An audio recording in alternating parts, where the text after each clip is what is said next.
Welcome to the next installment of the Train Weeker. Today I want to start a new mini-series which I've entitled Yes, Railways Can. And in that I want to look at railway operations or aspects of railway operations that are seen as impossible or very difficult in some countries and as that are quite possible in other countries. Specifically, I'll mainly look at things that are seen as impossible or difficult in New Zealand and which I have seen working in Switzerland.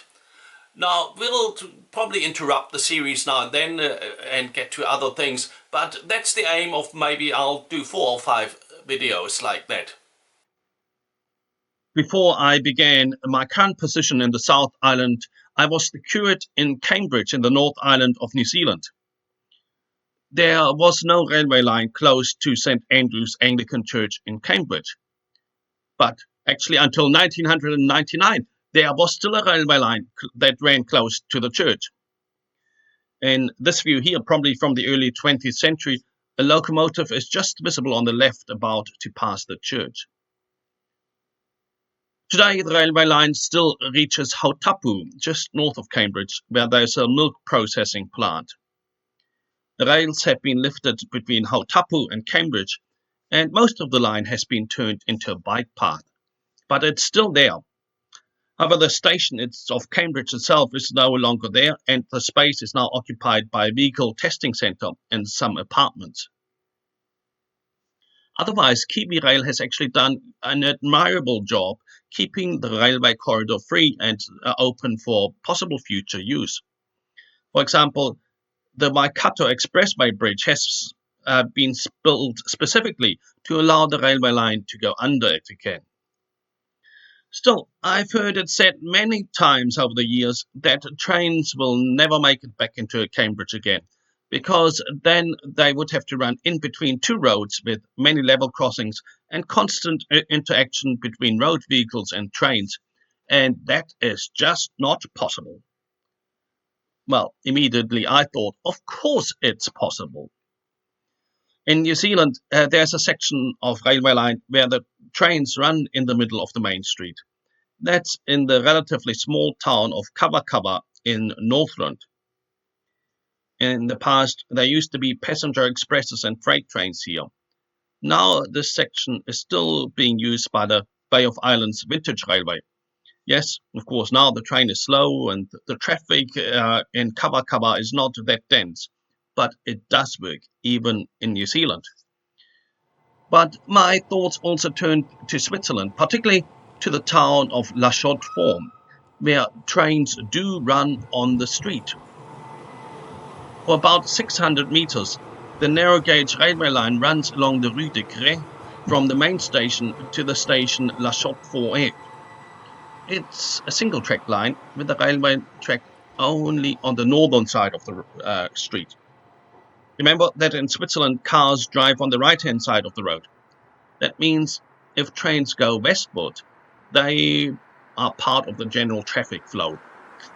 But if they head east, they go against the flow of cars. That's not a big problem because the locals are used to that. Car drivers avoid going directly ahead of the train. So there's some distance between cars that are further ahead and then the train. And then behind the train, similarly, car drivers don't drive close to the train but keep some distance. Those are the ones that are going in the same direction as the train. And that means then that cars going in the other direction, it allows them to move from the right-hand side of the road to the left-hand side of the street. And in this way, they can let the train pass. The cars do not even have to stop for this. They just go a bit slower to allow all that to happen.